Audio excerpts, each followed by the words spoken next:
সুপ্রিয় দর্শক, আসসালামু আলাইকুম। এইমাত্র পাওয়া রাতের সর্বশেষ আপডেট সংবাদে আপনাকে জানাই স্বাগতম। শুরুতে জানাবো সংবাদ শিরোনাম। যুক্তরাষ্ট্রে নিষিদ্ধ আওয়ামী লীগ কর্মীদের বিক্ষোভের মুখে বিএনপি ও এনসিপির নেতারা, থাকছে বিস্তারিত। এদিকে জানিয়ে দেব এই সময় কে ধরনের কোনো কথা বললেন মির্জা ফখরুল ইসলাম আলমগীর, থাকছে বিস্তারিত। আরও জানিয়ে দেব ডিম নিক্ষেপের বিষয়ে এবার মুখ খুললেন তাসনিম জারা, থাকছে বিস্তারিত। এবং সবশেষ জানিয়ে দেব আন্দোলনের গুলি চালানোর নির্দেশে অডিওতে হাসিনা ও তাপসের কণ্ঠ ভাইরাল হয়েছে।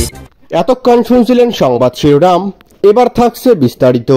রাজধানীর ঝটিকা মিছিলে অংশগ্রহণের অভিযোগে কার্যক্রম নিষিদ্ধ আওয়ামী লীগ ও এর অঙ্গ সংগঠনের আরও 13 নেতাকর্মীকে গ্রেপ্তার করেছে ঢাকা মহানগর গোয়েন্দা পুলিশের। গত 24 ঘন্টায় রাজধানীর বিভিন্ন এলাকায় এই অভিযান চালিয়ে তাদের গ্রেপ্তার করা হয়েছে। গ্রেপ্তারকৃতরা হলেন নিষিদ্ধ সংগঠন ছাত্রলীগের খিলক্ষেত থানা শাখার সহসভাপতি কাজী আইনুল আসিফ, যশোরের শিরগাছা উপজেলার 11 নং বাকরা ইউনিয়নের সাবেক চেয়ারম্যান সহ অনেকেই গ্রেপ্তার হয়েছেন। এদিকে ডিএমপির মিডিয়া অ্যান্ড পাবলিক রিলেশন উপকমিশনার ডিসি মোহাম্মদ তালিবুর রহমান এসব তথ্য জানান। তিনি বলেন, বিকেলে 4টার দিকে বাড্ডা থানার লিং রোড এলাকা থেকে কাজী আইনুল আসিফ এবং দুপুর 12:45 মতিঝিল মেট্রো রেল স্টেশন এলাকা থেকে মোহাম্মদ নিসার আলীকে গ্রেপ্তার করেছে ডিবি।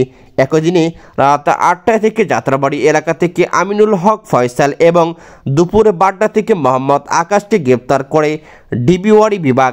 এদিকে 6টা 30 তেজগাঁও এলাকা থেকে মোহাম্মদ মুরসালিন তালুকদার রাত 8টা থেকে 20 রমনার বেইলি রোড থেকে MS আল সনেট রাত 10টার দিকে বনশ্রী থেকে মোহাম্মদ রিপন ও মোহাম্মদ মাহমুদুল ইসলামকে গ্রেপ্তার করা হয়েছে।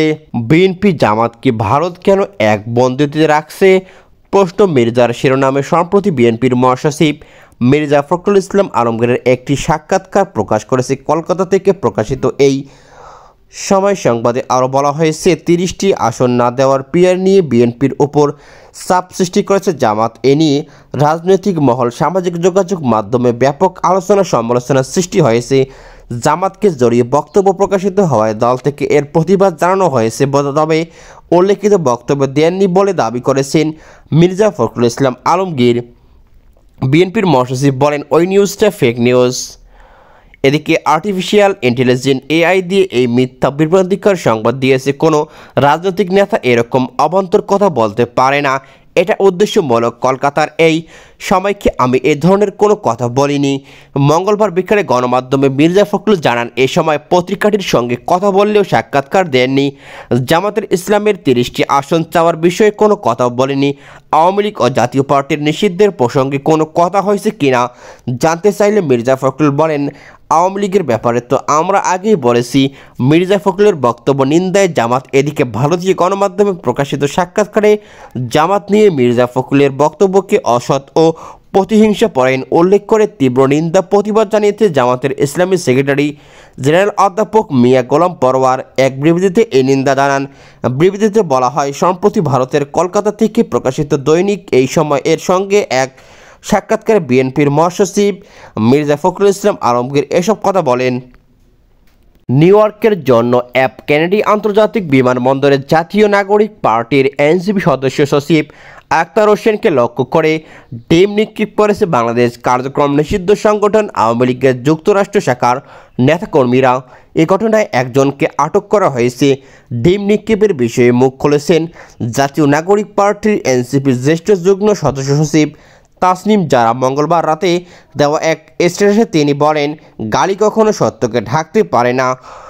জারার পোস্টটি পাঠকদের জন্য আরও জানিয়েছে, ওনারা ভেবেছিল ডিম সরে গালি দিয়ে আমাদের ছোট করবে, কিন্তু গালি কখনো সত্যকে ঢাকতে পারে না। ভদ্রতা হারানোর মানে পরাজয় মেনে নেওয়া যায় না। ওনারা মনে অপমানের রাজনীতি করুক, আপনারা মর্যাদার রাজনীতি করব। মর্যাদা মানে শুধু নেতাদের সম্মান দেওয়া নয়, বরং প্রতিটি নাগরিকের সম্মান নিশ্চিত করা। যেমন একজন নাগরিক ঘুষ না দিয়ে সরকারি অফিসে সম্মান পাবেন, একজন রোগী হাসপাতালে VIP না হয়েও সেবা পাবেন। জুলাই আন্দোলন চলাকালে প্রাণঘাতী অস্ত্র ব্যবহার ও গুলি চালানোর নির্দেশ দেওয়া একটি অডিও রেকর্ডিংয়ের কণ্ঠ তৎকালীন প্রধানমন্ত্রী শেখ হাসিনার সঙ্গে মিলে গেছে বলে জানিয়েছেন একজন ফরেনসিক বিশেষজ্ঞ। এদিকে আন্তর্জাতিক অপরাধ ট্রাইব্যুনাল 2-এর সিআইডি ডিজিটাল ফরেনসিক ল্যাবের কর্মকর্তা ও পুলিশ পরিদর্শক রুকনুজ্জামান এ সাক্ষ্য দেন। ট্রাইব্যুনালে তিনি বলেন, পরীক্ষায় নারীকণ্ঠ তৎকালীন প্রধানমন্ত্রী শেখ হাসিনার সঙ্গে এবং পুরুষকণ্ঠ ঢাকা দক্ষিণ সিটি কর্পোরেশনের তৎকালীন মেয়র শেখ ফজলিনুর তাপসের সঙ্গে মিলে গেছে। আদালতে বাজানো অডিওতে হাসিনা ও তাপসের কথোপকথন শোনা যায়। সিআইডি কর্মকর্তা জেরা শুরু হওয়ার কিছুক্ষণ পর ট্রাইব্যুনালে মধ্যস্থ বিরতিতে যায়। অডিওটি মার্চ থেকে সামাজিক যোগাযোগ মাধ্যমে ফাঁস হওয়া বহু অডিওর একটি, যেখানে হাসিনার কথোপকথন ছিল এবং যা রেকর্ড করেছিল ন্যাশনাল টেলিযোগাযোগ মনিটরিং সেন্টার NTMC। এদিকে একই ফাঁস হওয়া অডিওর অংশ এর আগে চলতি মাসের বিবিসি পরীক্ষা করে প্রতিবেদন প্রকাশ করেছিলেন।